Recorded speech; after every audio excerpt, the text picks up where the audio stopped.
IG-Samthedingus here at the park to give you a dash vault tutorial. I was going to do it on the place I learned it, but I figured that picnic tables are probably more accessible for most people, so let's get right into it.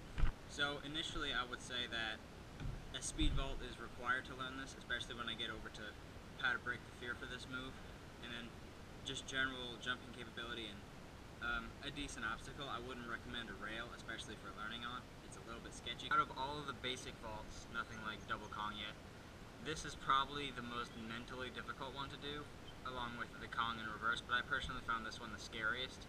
But I promise, stick with me and I can teach you how to break the fear. And so, first part of breaking fear / learning it is the obstacle you're using.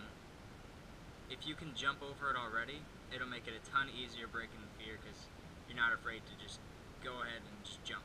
So that's number one.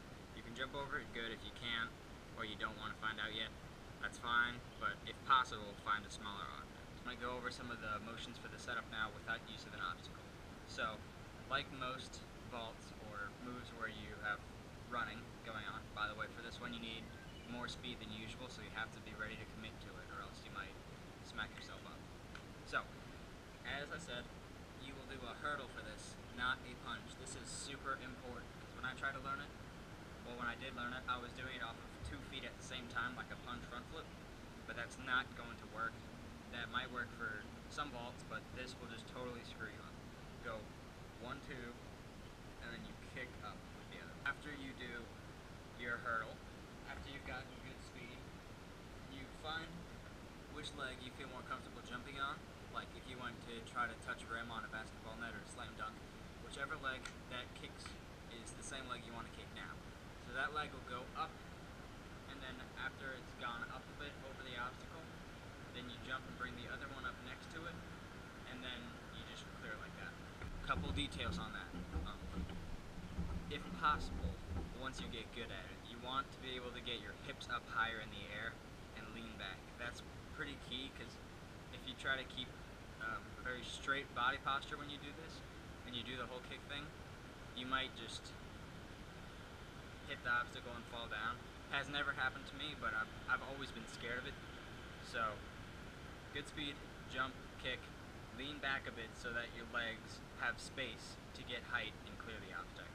And then, as you're passing the object, you want to kind of keep going like that, and then you want to put your hands down behind you like this so that you push yourself out the rest of the way. So it's slightly less energy and difficulty than just straight jumping over it, because you can use your hands, but you still want to be careful. When you put your hands down, if you put too much into your hands, it might hurt a lot. So although keeping your arms fully extended means you have more height to hit the table earlier and thus have a higher looking dash vault, if you keep them stiff when you hit the table with all your weight and energy, I think eventually your elbow is just going to break. Just don't do it, okay? So keep a little bit of a bend, not a serious bend, because then you'll just hit the obstacle, but just a slight bend in the arm as they both go behind you.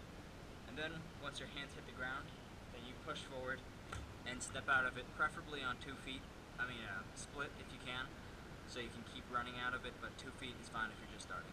Now I'll just summarize that as fast as I can. Get a good amount of speed, hurdle, one leg goes up, the other goes up with it, lean back so your legs can get height off the air, or not off the air, off the ground, and you can clear the obstacle. Keep going, lean back, hips up high if you can, try to push them up, curve your back, don't try to stay stiff, and then just put your hands down behind you, kind of like not stiff, and push your way out. Last thing before I go, moving on to the fear part of it, is the reason you want to get your hips up is that if your hips up and you're leaning back, you'll come out of it ready and the landing will be easy. But if you keep very stiff, then it's just going to be like jump over it and your feet will be very close to it. So just think about trying to get your feet high off the obstacle so you can keep running or do moves out of the landing. For the fear, go to your obstacle, see if you can jump over it. If you can jump over it, do that over and over again. See if you can go for the move, but if you can't, then this is the part where you need the speed vault for this progression type thing. Now what you want to start doing is you want to start thinking about the dash vault technique, but you want to just do a speed vault. So just run up to the table and do a speed vault on your comfortable side. Actually, you know what? Go on the side of which your leg would come up on the dash vault. So my right leg kicks, then I'm going to put my left hand down for the speed vault. So just do a speed vault. And then you just start building it up more into a dash vault. Then do a speed vault, but try to put both hands down at the same time. That'll be really easy in getting you to break the fear.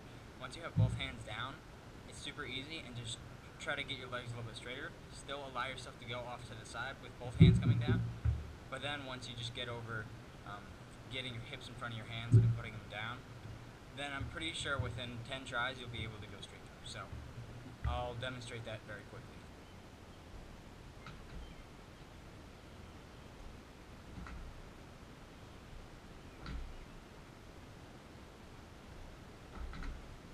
So hopefully by the end of this tutorial and after you go to try now, you can now do a dash vault.